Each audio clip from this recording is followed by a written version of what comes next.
Perjalanan dimulai dari salah satu pulau di gugusan Sunda kecil, yaitu Pulau Lombok.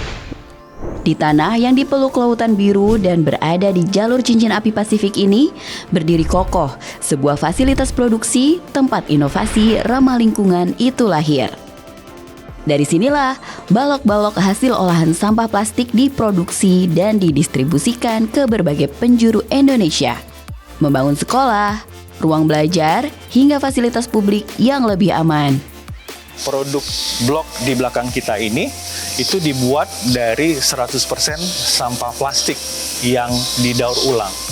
Nah, sampah plastik yang didaur ulang yang kami gunakan adalah sampah plastik dari sampah plastik rumah tangga, bukan dari industri. Itu yang sangat membedakan, nomor satu. Nomor dua, tentu saja ketika kita berbicara tentang produk blok, karena sangat ringan, maka dia sangat berbeda sekali dengan bahan bangunan konservatif lainnya. Itu yang kedua. Nah, karena dia ringan, produk kami juga dalam membangun itu sangat cepat.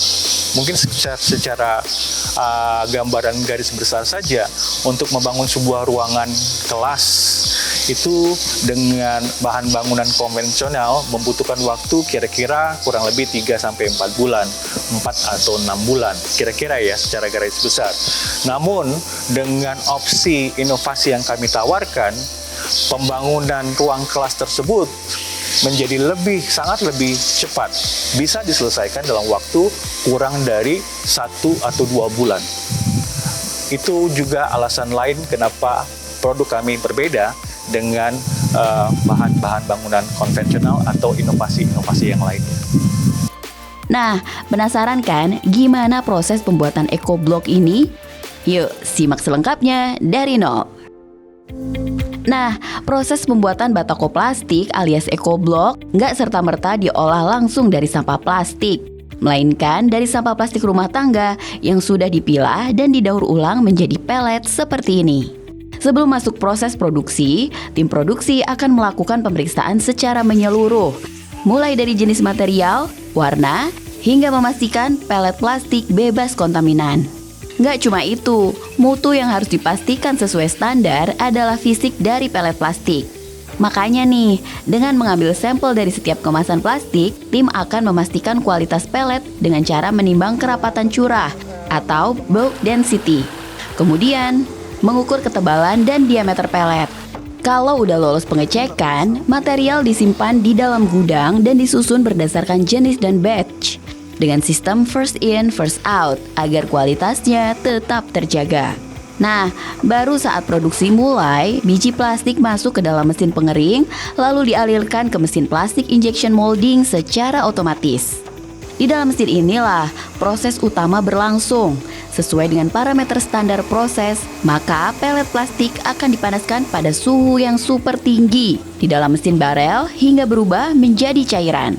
Material cair kemudian diinjeksikan ke dalam cetakan khusus bertekanan tinggi yang membentuk EcoBlock. Proses berikutnya yaitu pendinginan material. Setelah proses cetak, material akan masuk ke dalam proses pendinginan menggunakan water chiller system, yang cara kerjanya menggunakan sistem refrigerasi tertutup untuk menyerap panas dari air melalui evaporator dan membuangnya ke lingkungan sekitar melalui kondensor.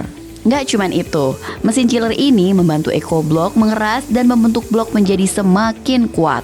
Saat cetakan terbuka, robot arm akan mengambil produk EcoBlock yang baru terbentuk dari dalam mesin. Proses ini namanya ejection. Namun, prosesnya tidak berhenti di situ. Setiap blok kemudian diperiksa kualitasnya, mulai dari berat, dimensi, kualitas produk, hingga sistem pengunci antar blok. Menariknya nih, kalau ada EcoBlock yang defect atau tidak sesuai standar, maka EcoBlock tadi bisa diolah lagi, hingga semua dimensinya sesuai standar. Tetap ya, sistem zero waste berlaku di sini. Jadi nggak ada tuh material yang terbuang percuma. Setelah tahap pemeriksaan kualitas alias quality control, maka selanjutnya EcoBlock masuk ke dalam tahap finishing.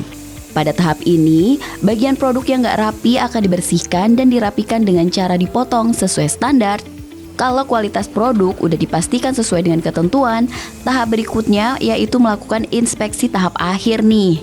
dengan cara memastikan visual produk sempurna dan melakukan verifikasi dimensi secara sampling serta jumlah produk.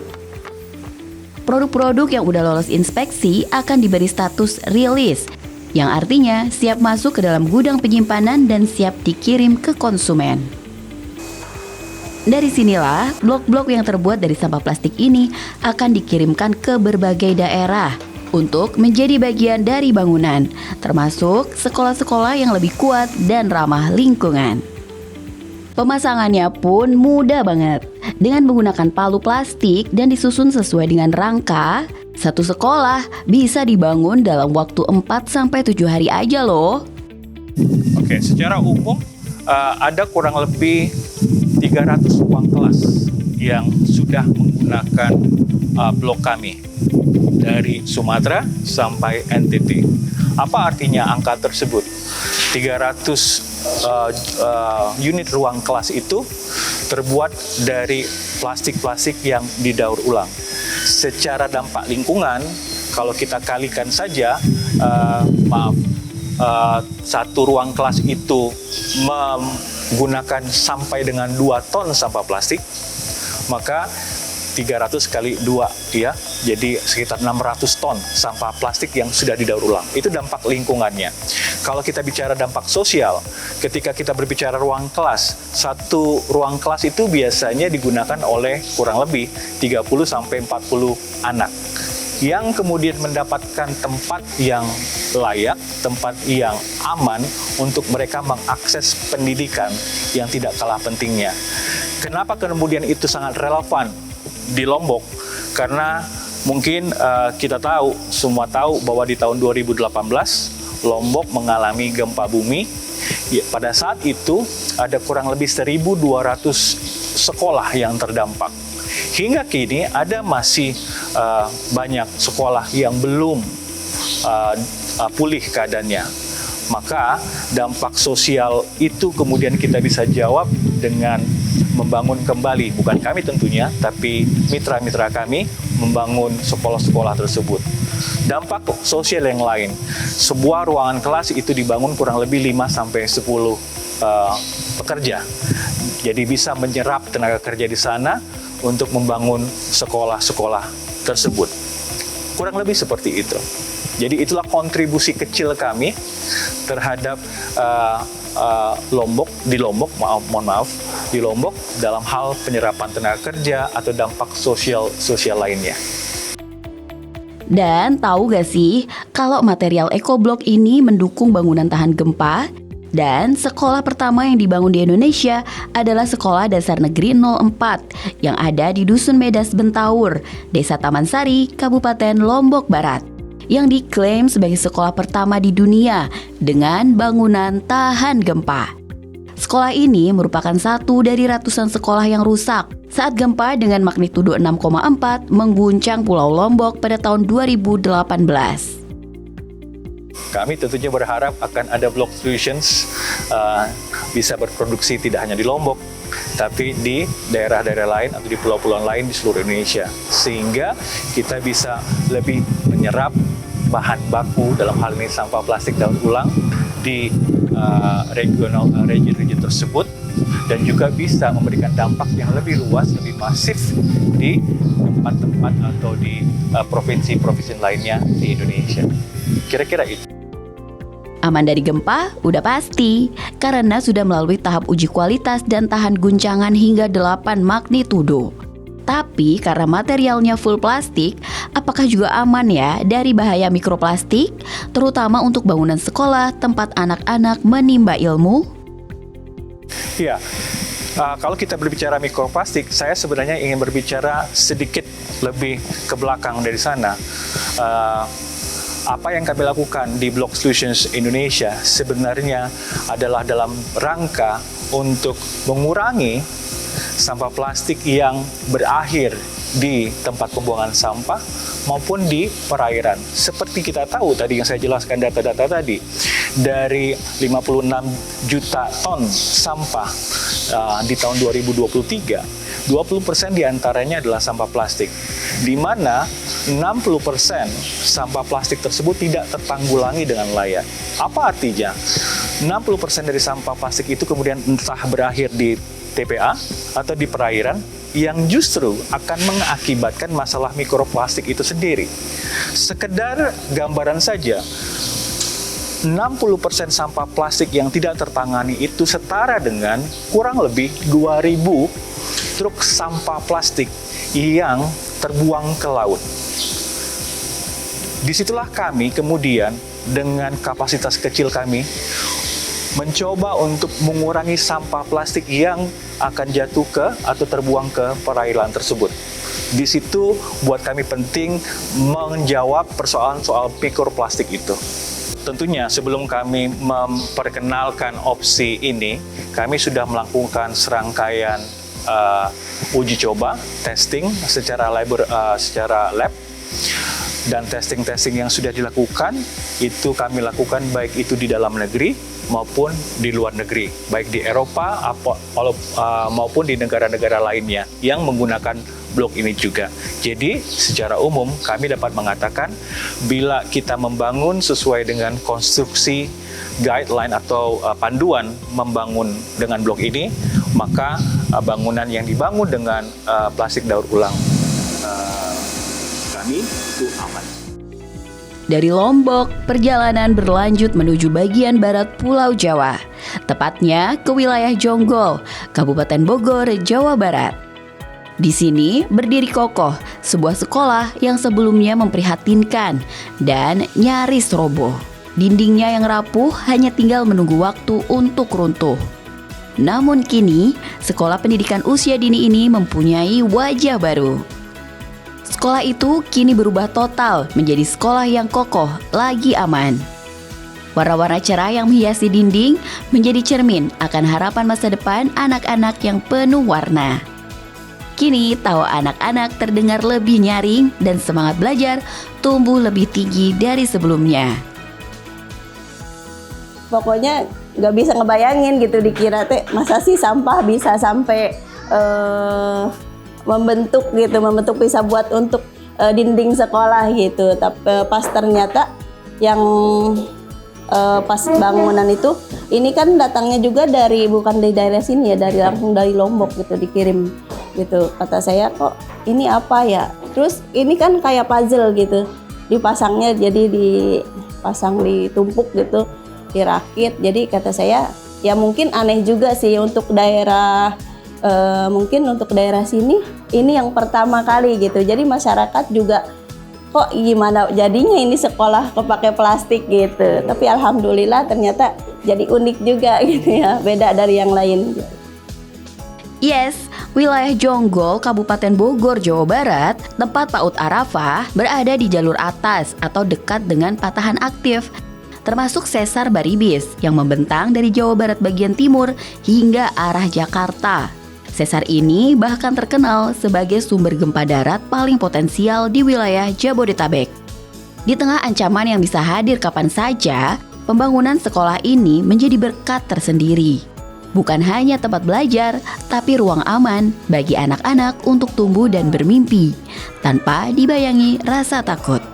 Ya alhamdulillah selama ini saya rasakan mungkin sama.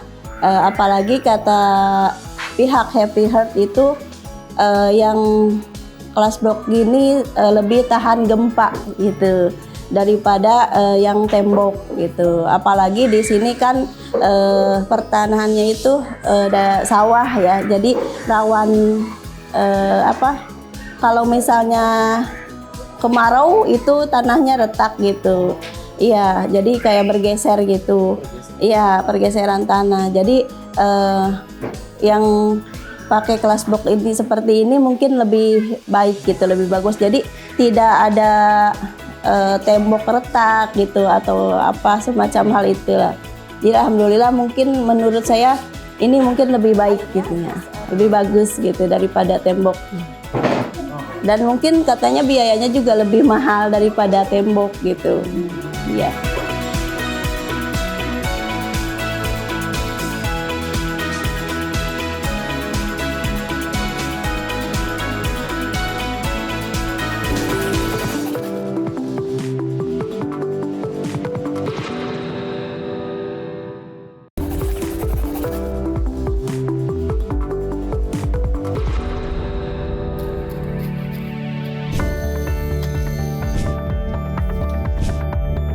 Di balik pembangunan sekolah ini ada kisah yang tak banyak orang tahu. Happy Hearts, lembaga yang lahir dari sebuah trauma. Didirikan pada tahun 2005 oleh supermodel asal Ceko, Petra Nemcova, yang selamat dari tsunami Samudra Hindia tahun 2004, namun kehilangan orang yang ia cintai. Dari rasa kehilangan itu, Petra memilih untuk tidak berhenti pada luka. Ia membangun kembali harapan melalui pendidikan. Belakangan, mereka tidak berjalan sendirian. Dengan menggandeng Block Solutions untuk menciptakan double impact, tak hanya membangun sekolah yang lebih aman bagi anak-anak, tapi juga mengubah sampah plastik menjadi solusi berkelanjutan. So Happy Hearts was founded after the tsunami in 2005 by Petra Nemcova. She was a victim in Thailand. So her fiancé passed away during that tsunami and she survived. And then she wanted to help building schools because the first thing that usually disappears after a disaster is schools.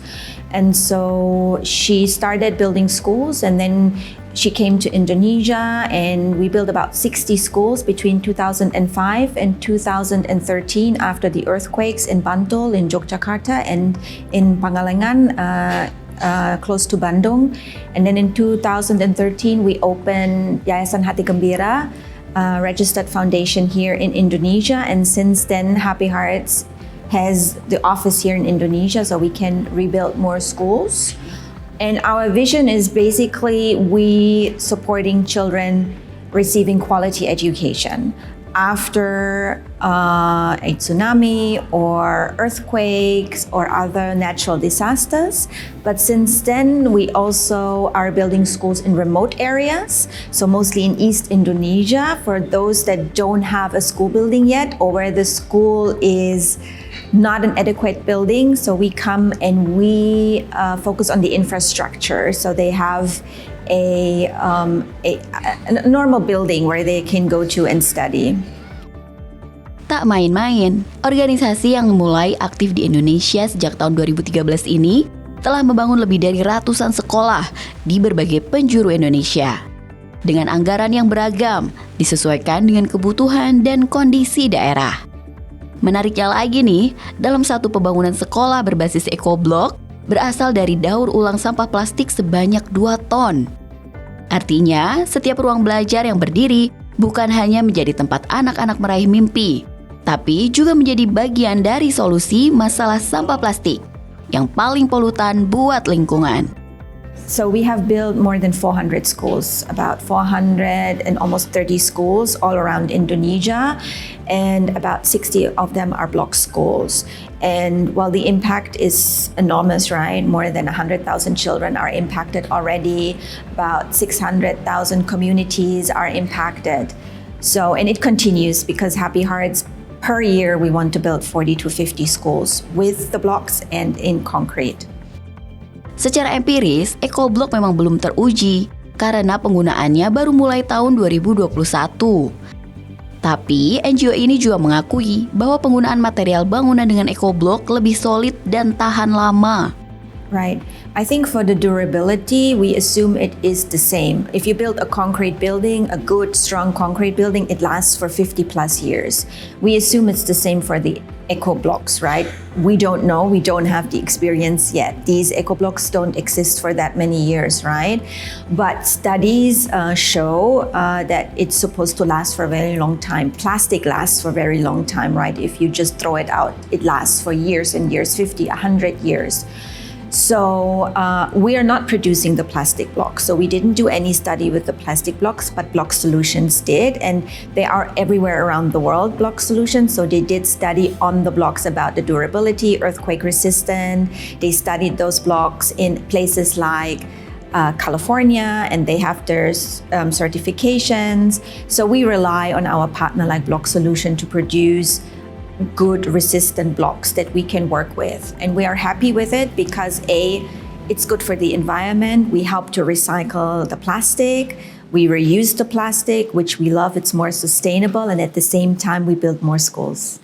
Badan Meteorologi, Klimatologi, dan Geofisika mencatat sepanjang tahun 2025 terjadi 40.000 lebih aktivitas seismik di Indonesia. 14%-nya atau 41 aktivitas yang terjadi merupakan gempa merusak, alias gempa yang mengakibatkan kerusakan bangunan hingga menimbulkan korban jiwa. Terbentuknya gunung api di sepanjang zona subduksi sebenarnya, seperti halnya di wilayah Bukit Barisan ya, Sumatera, kemudian Jawa, Bali. Disitulah lokasi zona gunung api akibat adanya aktivitas subduksi lempeng tadi, sehingga kita menyebutnya adalah sebagai area Ring of Fire. Nah, ini kita lihat sepanjang Sumatera, Jawa sampai ke Nusa Tenggara ini penuh dengan lingkaran-lingkaran yang merepresentasikan gempa bumi. Jadi yang warna merah artinya adalah gempa dengan kedalaman yang dangkal ya. Kalau semakin ke hijau ataupun ke warna biru itu kedalamannya makin dalam. Jadi mulai dari di bawah 100 kilo sampai ke di atas 600 kilo di sebelah sini. Jadi, makin dekat ke perbatasan tumbukan lempeng di wilayah selatan Jawa maupun pantai barat Sumatera, ini makin dangkal biasanya. Karena sebagian besar gempa-gempa ini disebabkan oleh zona subduksi. Gempa yang terjadi di Indonesia pada tahun 2025 menunjukkan adanya peningkatan dibandingkan tahun-tahun sebelumnya. Jumlah ini merupakan rekor aktivitas seismik tertinggi dalam 25 tahun terakhir. Kalau kita lihat tahun 2025 lalu, jumlah event gempa yang terdeteksi sepanjang tahunnya, 2025 itu ada 40.000 sekian. Jadi lebih dari 40.000 gempa bumi terdeteksi oleh jaringan sensor yang terkini. Artinya kalau kita bandingkan dengan data tahun 2018 ke bawah itu kisarannya hanya 7.000 sampai 11.000. Kita tahu bahwa semakin banyak jaringan seismik maka akan semakin banyak gempa bumi yang akan tercapture gitu ya oleh sistem kami. Jadi sekarang rata-rata sudah mulai di 30.000 sampai 40.000 gempa bumi dalam satu tahun aktivitasnya. Mayoritas korban meninggal dunia dalam bencana gempa bumi justru bukan disebabkan oleh getaran tanah, namun karena tertimbun reruntuhan material berat. Karena itu, bangunan tahan gempa udah bukan lagi jadi satu pilihan, tapi keharusan. Apalagi untuk melindungi nyawa manusia. Kami dari BMKG banyak sekali menemukan area-area yang menjadi korban ya akibat adanya gempa bumi, dan mereka korbannya bukan karena gempa sebenarnya jadi korbannya, tapi karena bangunan yang tidak terstandar dengan baik. Misal kalau kita lihat kasus gempa Cianjur, magnitudenya 5,6 gitu, tetapi itu terjadi di darat ya, memang dekat dengan pemukiman. Nah, kebanyakan itu bangunannya tidak terstandar dengan baik ya. Artinya bangunan yang rusak karena gempa Cianjur itu cukup banyak dengan rumah-rumah, terutama rumah penduduk yang tidak mempunyai kolom atau struktur yang baik. Bahkan ada punya struktur tetapi juga tidak sesuai dengan standar, hanya 3 besi ya, harusnya misalkan 4 besi dan seterusnya. Dan ini juga menjadi salah satu tantangan kita ke depan, bagaimana kita membangun bangunan yang terstandar. Nah, kalau bangunan untuk di wilayah perkotaan mungkin akan berbeda ya, terutama untuk bangunan yang bertingkat, dia sudah otomatis biasanya mengikuti standar nasional Indonesia. Berdasarkan catatan Kementerian Keuangan, nilai rata-rata kerugian ekonomi akibat bencana alam yang didominasi gempa bumi di Indonesia mencapai 22,8 triliun rupiah per tahunnya. Sektor perumahan menempati porsi terbesar dalam total kerugian ekonomi langsung, yaitu sekitar 35%. Baru kemudian infrastruktur, yaitu sebesar 25%. Sebenarnya kalau dari segi tahan gempanya bukan purely karena dia eco-block loh. Kalau menurut saya itu kan kayak blok-blok biasa seperti bata dan sebagainya, atau mungkin juga kalau yang sudah diolah menjadi panel juga bisa saja gitu ya. Bagus sih kalau dia memang bisa tahan gempa, dan itu harus dipastikan tahan gempa. sebenarnya bahan apapun yang digunakan dalam bangunan di Indonesia harus diupayakan supaya tahan gempa. Dan ini menambah khasanah pilihan bangunan, bahan bangunan ya. Namun kalau saya lihat keunggulannya dari EcoBlock ini justru bukan ditahan gempanya, tapi justru memanfaatkan limbah plastiknya. Itu yang lebih menjadi keunggulannya gitu. Kalau dari sisi ketahanan gempa, semua harus tahan gempa harusnya. Sumbernya apapun dia harus tahan gempa. Kayu paling tahan gempa sebenarnya kan, paling kuat gitu. Penggunaan plastik sebagai bahan baku pembuatan suatu produk seringkali menimbulkan kekhawatiran ya. Karena itu, Wicaksono menekankan bahwa pembuatan apapun yang berbahan dasar plastik perlu memperhatikan prosedur keamanan kesehatan agar produk dipastikan aman sebagai hunian manusia, terutama dalam jangka waktu yang panjang. Saya kira ini menarik dalam artian memanfaatkan sampah-sampah yang selama ini tidak berguna dan dibuang begitu saja. Dan plastik itu kan sebenarnya susah diuraikan ya, bisa sampai 1000 tahun at least lebih. Plastik itu penguraiannya itu lebih lama dibanding besi maupun logam-logam lain ya. Kalau logam-logam lain mungkin bisa ratusan tahun, kalau plastik itu bisa ribuan tahun baru bisa terurai. Nah itu kan kalau misalnya tidak dimanfaatkan, itu bisa mengotori lingkungan tentunya kan, dan pengaruhnya ke kesehatan. Itu sisi bagusnya, jadi penggunaan. Jadi ini semacam bagian dari ekonomi sirkular. Tentunya ada tantangannya. Tantangannya adalah bagaimana menjaga supaya penggunaan plastik untuk bangunan sekolah di mana banyak anak-anak itu tidak menyebabkan si anak-anak itu misalnya keracunan mikroplastik. Ya kan plastik itu kan kalau apalagi lapisan luarnya juga plastik itu kan ada mikroplastiknya. Dan mikroplastik ini sudah makin lama menjadi udah banyak diingatkan bahwa mikroplastik ini berbahaya. Bukan hanya masuk ke dalam, misalnya di sampah plastik-plastik itu kemudian mikroplastiknya masuk ke hewan, ke ikan dan sebagainya, tapi juga bahkan ke tubuh manusia juga. Dan itu tentunya kan karena sebagai bahan asing dari tubuh yang tidak biasa diolah oleh tubuh, itu bisa menimbulkan kanker dan sebagainya gitu. Menimbulkan masalah lah paling tidak. Jadi itu timbal baliknya. Di sisi lain sebagai bagian dari ekonomi sirkular, perkembangan yang ada di NTT membangun sekolah dari itu sangat bagus, yaitu memanfaatkan sampah-sampah plastik yang ada. Dan itu tapi memang harus dipastikan bahwa si anak yang menggunakan sekolah itu tidak terekspos oleh mikroplastik, tidak tercemari oleh mikroplastik gitu. Wajah ekonomi sirkular tak menjadikan sampah sebagai sebuah produk akhir, tapi justru awal dari sebuah produk baru. Inilah wajah ekonomi sirkular yang menjadikan sampah plastik sebagai produk bernilai tinggi dan berkelanjutan.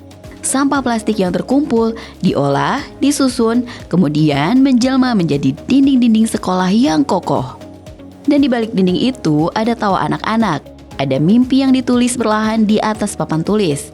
Ada masa depan yang sedang dibangun, bukan hanya dengan semen dan balok, tapi dengan kepedulian. Tiap 2 ton sampah yang berubah menjadi sekolah adalah bukti bahwa perubahan itu nyata. Bahwa kita bisa menyelamatkan lingkungan sekaligus menyelamatkan masa depan. Karena pada akhirnya yang kita bangun bukan gedung, tapi sebuah generasi.